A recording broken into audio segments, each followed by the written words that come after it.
Want to know why? Ask how.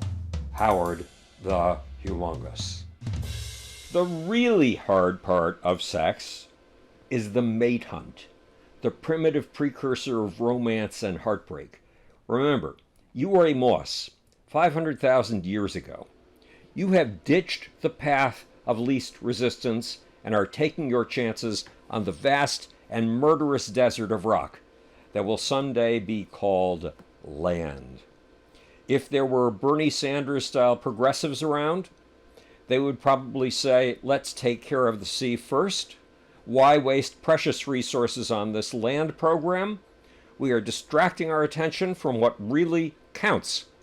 Let's take care of the species that are endangered and starving here in the oceans, here in the waters that gave us birth.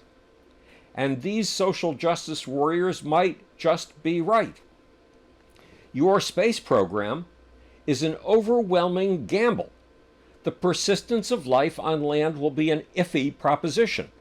You, the Moss astronaut, are in a moss community sitting precariously on a shoulder of rock that could shrug you off at any minute.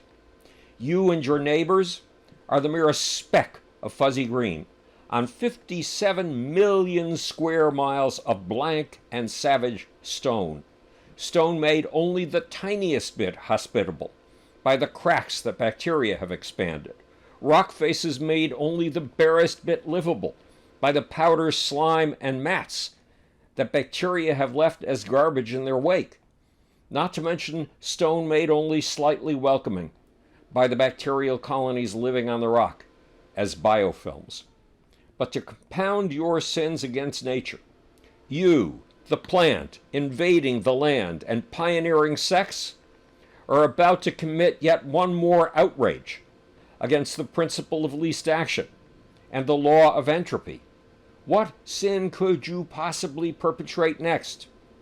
You could take another grotesque step in making sex sex, a step filled with excess and agony, a step that makes the law of least action look ridiculous, a step that flings a finger at entropy. Yes, you could try to find a mate. You are a moss, an early adopter of sex 500,000 years ago. In your sex cells, you have put your genome through the complication of crossing over. You have made some genes switch seats. You have made new versions of your genome that are utterly unique. Then you've unzipped the double helix of your DNA and made single strands. One-of-a-kind single strands. Single strands hungry to double up again. But you don't let these single strands find solace with another in their immediate vicinity. You don't allow them to take the path of least effort, the avenue of least action, the shortest route between 2 points. Instead, you inflict upon them an agony. Roughly 99.999% of your cells with single-stranded keychains have a precarious and potentially lonely destiny. They are male. They are sperm, and sperm are high-priced luxuries. They are outcasts. They are unbelievably intricate throwaways. Yes, maleness is the ultimate indulgence in materialism, consumerism, and waste. Here's how the waste called maleness works. You, a single moss, will produce tens of millions of sperm in your lifetime. You will produce hundreds of thousands of sperm at a single ejaculation. Hundreds of thousands of extraordinarily intricate, self-sustaining, whip-cracking, propeller-driven gene carriers. Gene carriers with a single strand of genes aching to pair up with another lonely single strand. And you, the moss, are a crazy gambler. You are about to do something insane. You are about to callously throw hundreds of thousands of these exquisitely engineered devices away, as if you were to employ Foxconn workers to go through the toil and grief of manufacturing a few million iPads, then as if you were to order those exhausted laborers to simply scatter the electronic tablets on sidewalks in their vicinity in the hope that they would find their way to the United States. Let's face it, sperm are as disposable as confetti. But it turns out that sperm are a waste with a purpose. They are consumerist throwaways with a goal. They are the gambling chips of sexuality.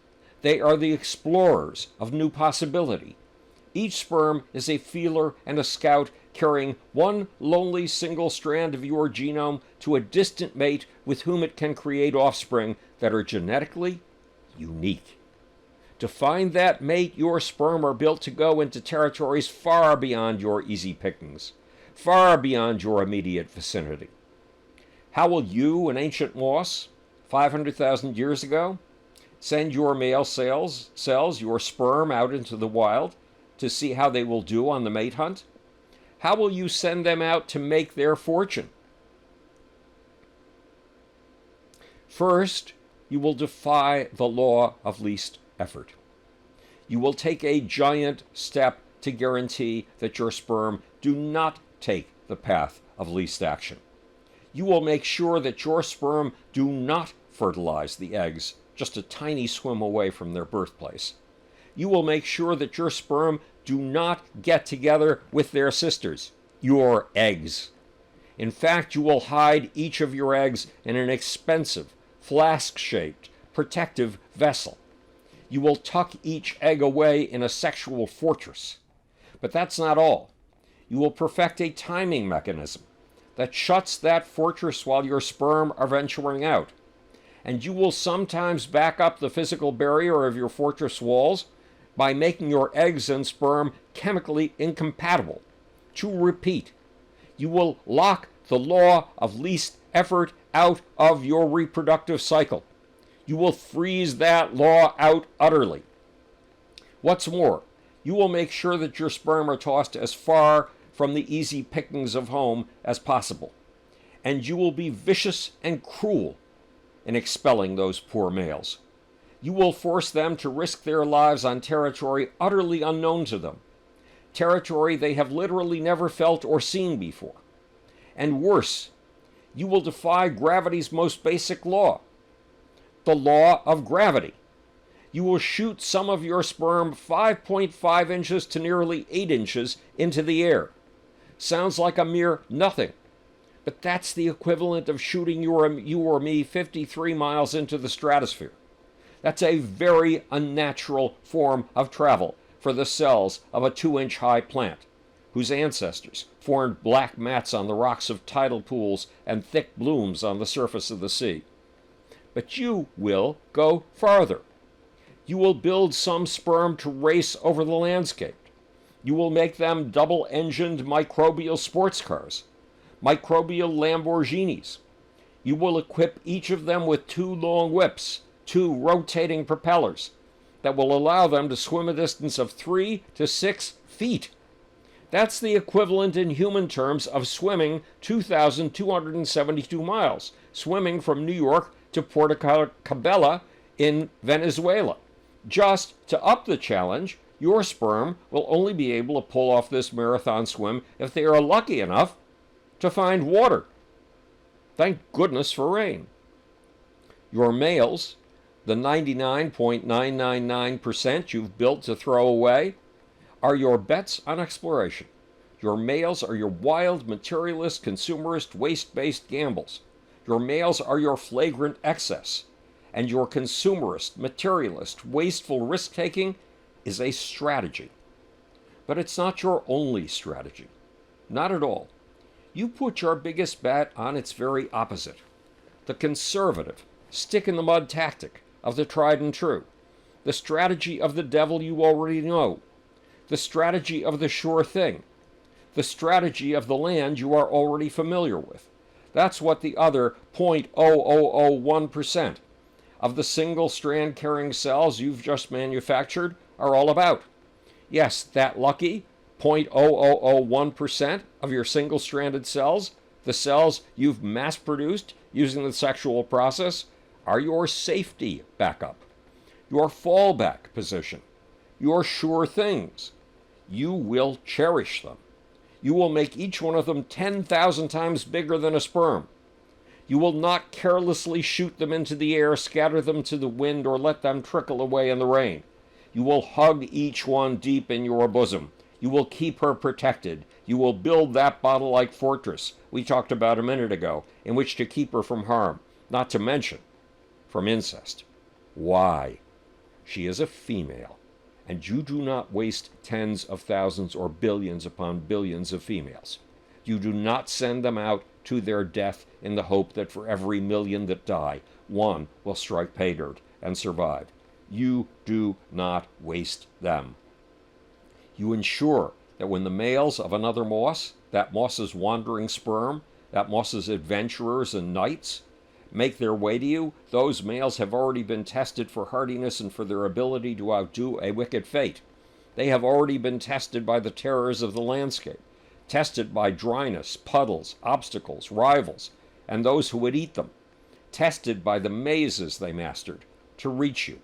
You will know that those who have managed to get to your bottle fortress are the clever few who were able to outwit death.